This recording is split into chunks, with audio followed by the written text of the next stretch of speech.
what you have here is a participial phrase. And you have a participle, and it's descriptive, and it has an article. The drawing near to, through him to God ones would be a very literal rendering of this particular phrase. So it is a descriptive phrase. And so when you find somebody creating an entire theological category out of a passing descriptive phrase that is not central to the thesis of the verse itself, it's just describing who it is that he intercedes for, there's a problem there. There's a serious problem there. Who were those? Okay. Hello. Hi, Siri. Thank you for interrupting my program yet once again.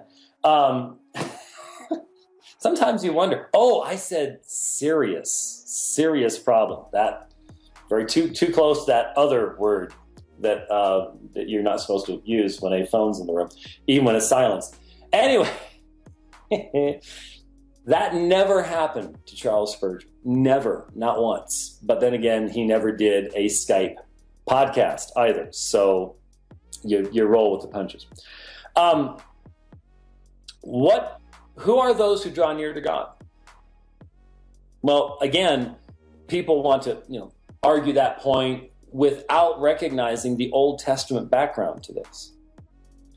If you'll think about the Day of Atonement, when the high priest offers the sacrifice, who was it that drew near? It was the faithful of Israel. It wasn't all of Israel.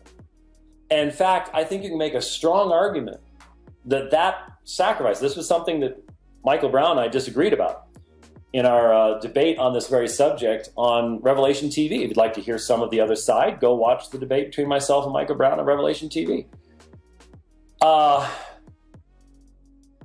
The Day of Atonement, Yom Kippur, actually it's Yom Kippurim, the Day of Atonements, but only certain people drew near.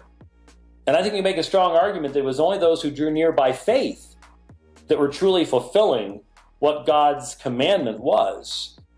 When you recognize the truth of what Paul says in Romans chapter 9, not all those who are descended from Abraham are of Abraham. It was the faithful of Israel that drew near to God on the Day of Atonement that are in view here. And so what the author is saying is, he is able to save forever those who draw near to God through him. He is that high priest. There is a specific people who are drawing near to God. And why can I be so confident about that? Because I'm not done with the verse yet. Because I actually think that what comes at the end of the verse is relevant to what came the first part of the verse too. Because what does it say? Since he always lives to make intercession, huper auton, for them. Now, I have asked this question many, many times of many, many people.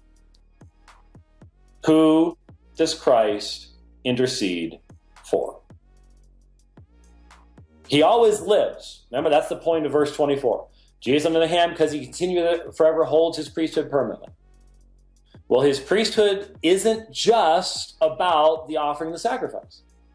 Because what then did the high priest have to do once the sacrifice was offered? He had to take the blood of that sacrifice and enter into the holy place, and then he had to sprinkle the mercy seat with that warm blood from the sacrifice.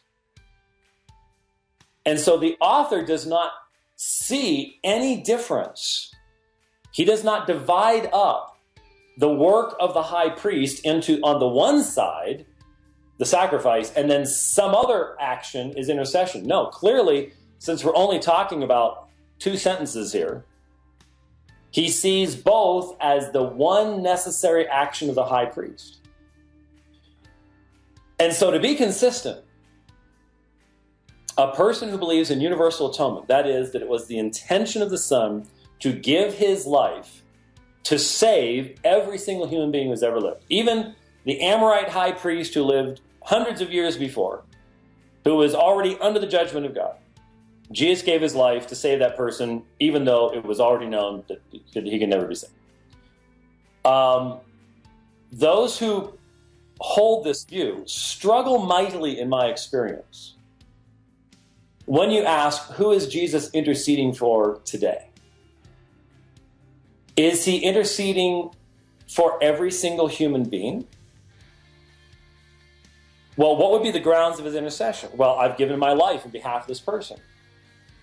And so, all right, then the wrath of God has been fulfilled on behalf of this person. Then what's keeping this person being saved? Their action of not exercising their own free will. So the Father desires their salvation. The Son has perfectly provided for it. The Spirit comes to bring conviction. But the entire work of the triune God is all dependent upon what? All dependent upon the almighty will of man, which according to the Bible is never able to do anything that's pleasing before God anyways. So, do you have a division between Father and Son here? To where the Son wants to save someone, but the Father doesn't? Or is it just inability on God's part to accomplish his desire, which his desire is to save every single individual? What is the nature of this intercession? You see, I would argue that the writer of the Hebrews is saying to us the reason we have something better, the reason we have peace with God, is because we have a high priest who is able to save to the uttermost, and he is in the very presence of the Father who has accepted his work. His resurrection from the dead proves this. He stands there, hu per auton, in our place. That's the whole point of the preceding chapter when it says we have an anchor firm and secure that goes into the holy place itself. That's why we can have confidence. I don't have confidence in me. I have confidence in him. But you can't have that when you turn his work into something that's merely theoretical. Well, he makes it possible. Just makes it possible. That's not what you have here. I cannot think of anything that would be a greater reason for rejoicing, since he always lives to make intercession for them. But there's a problem. It's specific. That for them is not determined by God sitting back going, oh, I wonder what's going to happen once I create here. I'm going to look down the corridors of time and see if anyone's going to accept me. Or as William Lane Craig does in this article, well, Molinistically, we could look at this as God, has determined which universe to act